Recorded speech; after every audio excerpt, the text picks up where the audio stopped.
మీ organic creamery ice cream ఏదైతే ఉందో hygienic organic and taste మా వీడియోస్ కూడా మేము మార్కెట్ లో చాలా రిలీజ్ చేసాం, మ్యానుఫ్యాక్చరింగ్ వీడియోస్ కూడా చేసాం, చాలా మంది చేయరు. సో ఇవన్నీ చేయడానికి ప్రైసింగ్ ఖచ్చితంగా అవుద్ది. అఫోర్డబుల్ గా ఉండకపోతే మరి ప్రాబ్లం అంటే అదే అంటున్నానండి, మేము మాది ఎక్కువ ప్రైస్ కాదు, అలాగని చీప్ కాదు, వెరీ మచ్ క్లియర్. నేను మీకు మార్కెట్ లో దొరికే ప్రోడక్ట్ల కన్నా క్వాలిటీ వాల్స్ కన్నా నాది రేట్ తక్కువ ఉందని నేను అనట్లేదు. నేను బ్రాండ్ పేర్లు కూడా చెప్తున్నాను, అంటే వాళ్ళు నేను తగ్గించి చెప్పట్లేదు, విచ్చెవరదవి వాళ్ళకంటే తక్కువ ఉంటుందని నేను అనట్లా. We have that medium sized positioning. మీకు మార్కెట్ లో ప్రీమియం బ్రాండ్స్ లో ఏదైతే ఉన్నాయో హైదరాబాద్ లో కానీ సిటీస్ లో కానీ ఆ ప్రైసింగ్ లోనే ఉంది. ఆర్గానిక్ అనగానే ఇది కాస్ట్లీ అనుకుంటారనే థాట్ ప్రాసెస్ లో 1 రూపీ పర్ గ్రామ్ అని పెట్టాం. So end of the day it comes to the same price positioning.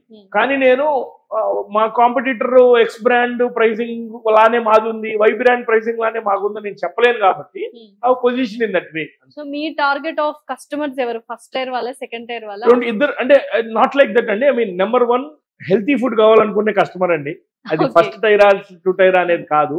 And second thing is మాకు మా ట్రాన్స్పరెన్సీ నచ్చి తీసుకునే కస్టమరు. అండ్ మూడోది మా ఫౌండర్ ప్రామిస్ నచ్చి తీసుకునే కస్టమర్. ఆ టైర్ అనేది I cannot decide, that is the way.